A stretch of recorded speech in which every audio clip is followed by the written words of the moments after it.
गणेशाय नमः। ओम नमः शिवाय। शिव की थोड़ी सी भक्ति से ही शिव इतने प्रसन्न हो जाते हैं कि देखो, यज्ञदत्त का पुत्र गुणनिधि था।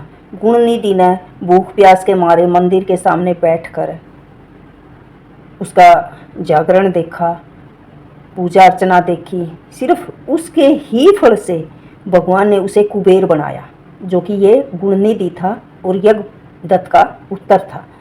तो जब भगवान ने ये कुबेर बनाया तो भगवान ने कहा कि मैं तेरे आसपास ही निवास करूँगा। तो अब आगे क्या कहते हैं, कुबेर जी के साथ साथ भगवान शिव और श्री विष्णु, मैं वर्मा कह रहे हैं कि कुबेर जी के साथ साथ भगवान शिव, भगवान श्री विष्णु और मैं तथा अन्य सब अलकापुरी में पहुंच गए। और अलकापुरी में पहुंचकर कुबेर जी ने सबका सत्कार किया, आदर किया। फिर भगवान शिव ने विश्वकर्मा को बुलाकर कैलाश पर्वत पर अपने भक्तों और अनुचरों के लिए स्थान बनाने की आज्ञा दी। विश्वकर्मा ने अनेकों प्रकार के स्थान बना दिए। विश्वकर्मा ने भगवान शिव से कहा कि आपके लिए स्थान तैयार हो गया, और ऐसा स्थान बनाया जिसमें प्रत्येक प्रकार के समस्त रत्नों से, मणियों से जड़ा हुआ परिपूर्ण था। वहाँ की भूमि भी मणियों से बनी हुई थी और मूंगों के खंभे थे। दीवारें भी बहुत सुंदर थी, शुद्ध सोने से बनी हुई थी और कुंदन की तरह चमक रही थी। दरवाजे भी संगमरमर के बने हुए थे।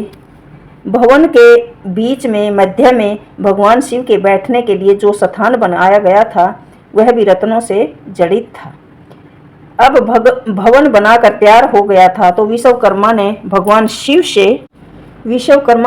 शिव के पास जाकर कहा कि भगवान, आपकी आज्ञा से, आपके कहे अनुसार आपका स्थान तैयार हो गया।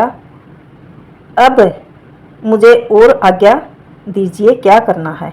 ये सुनकर भगवान शिव आने के लिए तैयार हो गए और मुझे तथा भगवान श्री विष्णु को, वर्मा जी कह रहे हैं, मुझे तथा भगवान श्री विष्णु को साथ लेकर भगवान शिव वहाँ पर आ गए।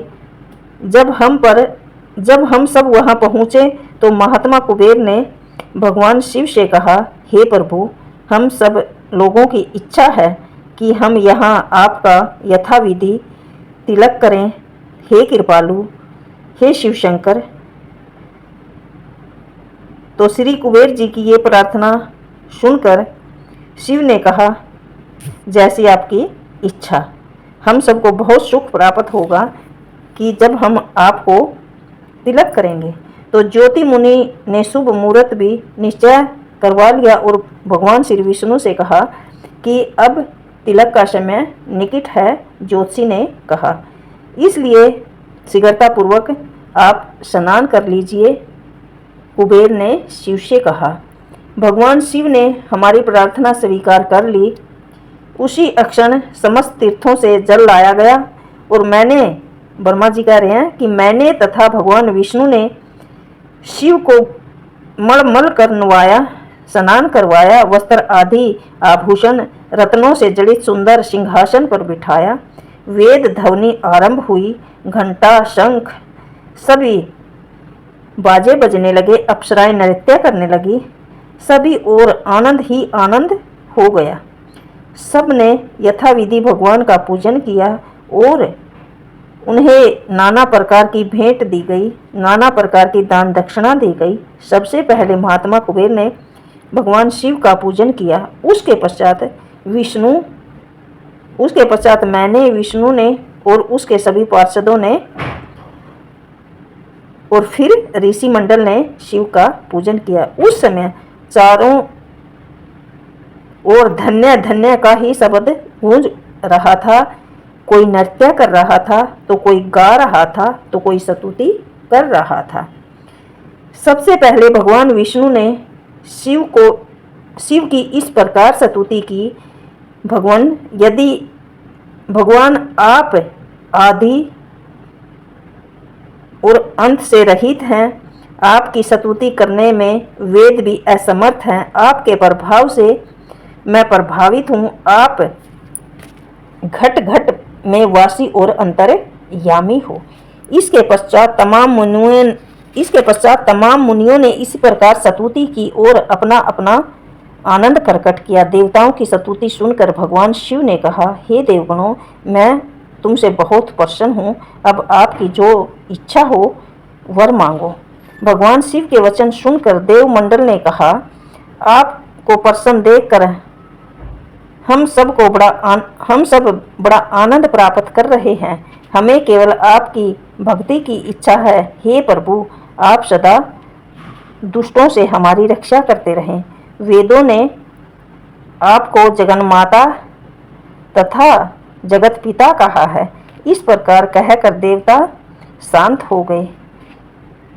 तब भगवान शिव ने सब भक्तों को इस तरह से तसल्ली देकर विदा कर दिया। केवल मैं और विष्णु ही वहां रह गए। तब भगवान शिव ने कहा, तुम दोनों मेरे अंश हो, इसलिए संसार के काम को भलीभांति चलाओ और जब भी तुम्हें कोई संकट हो तो मुझे बताओ और अपनी इच्छा अनुसार वर मांगो। मैंने, ब्रह्मा जी ने और भगवान विष्णु ने भक्ति का वर मांगा। इसके पश्चात भगवान शिव ने कुबेर का हाथ पकड़कर उनसे कहा, हम तुम्हारे प्रेम के कारण ही यहाँ आए हैं। हमारी और तुम्हारी मित्रता भी संसार में सबको मालूम हो गई है। बस अब तुम भी अपने लोक को जाओ। महात्मा कुबेर भगवान शिव की बात सुनकर गदगद हो गए, खुशी से झूम उठे। प्रेम के कारण उनके नेत्रों से जल बहने लगा, अश्रुधारा निकलने लगी। भगवान शिव की आज्ञा को पाकर वह अपने लोक की ओर चले गए। कभी कभी मृत्यु लोक में भी आकर जीवों का निरीक्षण कर लिया करते हैं। कैलाश पर नाना प्रकार के जप तप इत्यादि किया करते हैं। ओम नमः शिवाय 20वां अध्याय संपूर्ण, प्रथम खंड संपूर्ण। राधे राधे। ओम नमः शिवाय।